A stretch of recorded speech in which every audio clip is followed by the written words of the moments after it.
You know, we must prepare together for long-term strategic competition with China.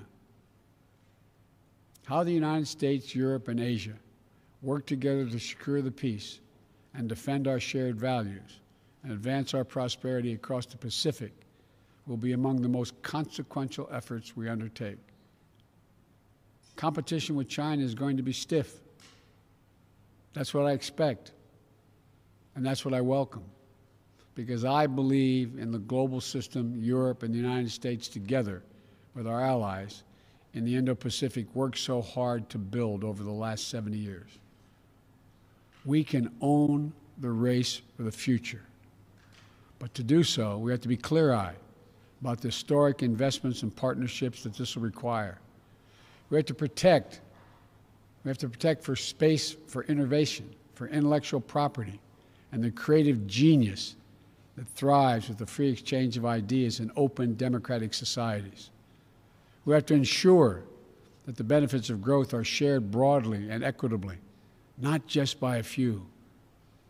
We have to push back against the Chinese government's economic abuses and coercion that undercut the foundations of the international economic system.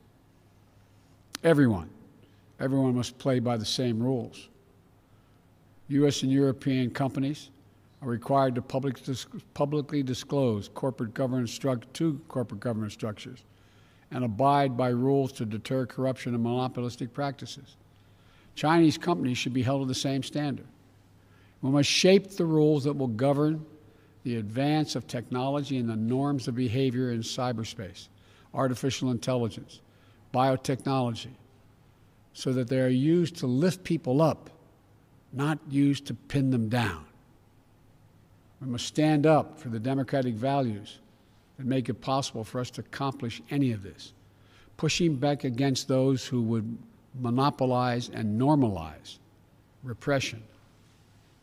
You know, this is also how we're going to be able to meet the threat from Russia. The Kremlin attacks our democracies and weaponizes corruption to try to undermine our system of governance. Russian leaders want people to think that our system is more corrupt or as corrupt as theirs. But the world knows that isn't true, including Russia's own citizens. Putin seeks to weaken the European project and our NATO alliance. He wants to undermine the transatlantic unity and our resolve, because it's so much easier for the Kremlin to bully and threaten individual states than it is to negotiate with a strong and closely united transatlantic community. That's why standing up for the sovereignty and territorial integrity of Ukraine remains a vital concern for Europe and the United States. That's why addressing Russian recklessness and hacking into computer networks in the United States and across Europe and the world has become critical to protecting our collective security. The challenges with Russia may be different than the ones with China, but they're just as real. It is not about pitting East against West. It's not about we want a conflict. We want a future where all nations are able to freely determine their own path without a threat of violence or coercion. We cannot and must not return to the reflective opposition and rigid blocks of the Cold War. Competition must not lock out cooperation on issues that affect us all. For example, we must cooperate if we're going to defeat COVID-19 everywhere. My first presidential national security memorandum focused on surging health and humanitarian responses to defeat COVID-19 and to better prevent and prepare for the next pandemic. Today, I'm announcing that the United States is making a $2 billion pledge to COVAX with the promise of an additional $2 billion to urge others to step up as well. Yet even as we fight to get out of the teeth of this pandemic, the resurgence of Ebola in Africa is a stark reminder that we must simultaneously work to finally finance health security, strengthen global health systems, and create early warning systems to prevent, detect, and respond to future biological threats, because they will keep coming. We have to work together to strengthen and reform the World Health Organization. We need a UN system focused on biological threats that can move quickly to trigger action. Similarly, we can no longer delay or do the bare minimum to address climate change. This is a global existential crisis, and we'll all suffer the consequences if we fail. We have to rapidly accelerate our commitments to aggressively curb our emissions and to hold one another accountable for meeting our goals and increasing our ambitions. That's why, as President, I immediately rejoined the Paris Agreement. And as of today, the United States is officially, once again, a party to the Paris Agreement, which we helped put together. On Earth Day, I will host a Leaders Summit to help drive more ambitious actions among the top emitters, including domestic climate action here in the United States. I'm grateful for Europe's continued leadership on climate issues over the last 4 years.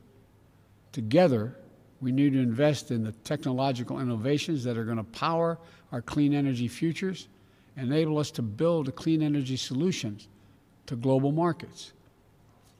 The threat of nuclear proliferation also continues to require careful diplomacy and cooperation among us. We need transparency and communication to minimize the risk of strategic misunderstanding or mistakes. That's why the United States and Russia, notwithstanding other competition, extended the New START Treaty for an additional 4 years once I was sworn in. That's why we said we're prepared to re-engage in negotiations with the P5+1 on Iran's nuclear program. We must also address Iran's destabilizing activities across the Middle East. And we're going to work in close cooperation with our European and other partners as we proceed. We'll also work together to lock down fissile and radiological material to prevent terrorist groups from acquiring and using them. Look, the range of challenges Europe and the United States must take on together is broad and complex. And I'm eager to hear next from my good friends and outstanding leaders, Chancellor Merkel, about her thoughts on the way forward together. So let me conclude with this. We cannot allow self-doubt to hinder our ability to engage each other or the larger world. The last 4 years have been hard, but Europe and the United States have to lead with confidence once more, with faith in our capacities, a commitment to our own renewal, with trust in one another, and the ability of Europe and the United States to meet any challenge to secure our futures together. I know we can do this. We've done it before. Just yesterday, after a 7-month, 300 million-mile journey, NASA successfully landed the Perseverance rover on Mars. It's on a mission of exploration, with elements contributed by our European partners to seek evidence of the possibility that life beyond our planet and the mysteries of the universe. Over the next few years, Perseus is what we call, but Perseverance will range and collect samples from the red planet and pile them up. So another mission and rover, envisioned as a joint effort between NASA and the European Space Agency, will retrieve this trove of scientific wonders and bring it home to all of us. That's what we can do together.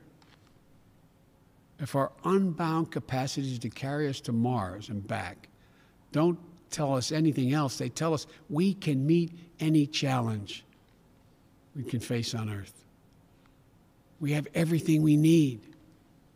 And I want you to know the United States will do our part. We'll stand with you. We'll fight for our shared values. We'll meet the challenges of this new moment in history. America's back. So let's get together and demonstrate to our great-great-grandchildren when they read about us that democracy functions and works, and together There's nothing we can't do. So let's get working. Thank you all very much.